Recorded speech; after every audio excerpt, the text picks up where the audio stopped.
We're going to be manual muscle testing Opponens Digiti Minimi. We've already kind of discussed its actions, but we'll go through that one more time.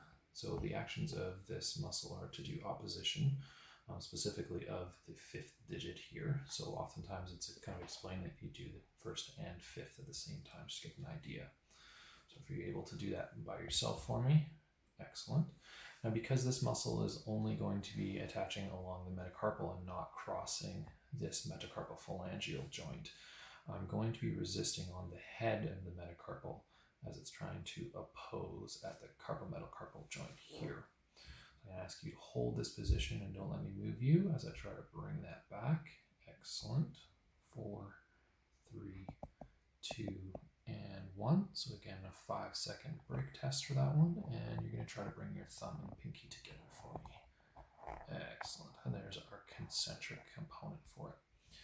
So for the lengthening of Opponens Digiti Minimi, we're going to be trying to, instead of roll it kind of forward, we're going to try to bring it back. So I'm going to grab all along that fifth digit, but my focus is on the head of that metacarpal as I roll it back behind the fourth here, like so.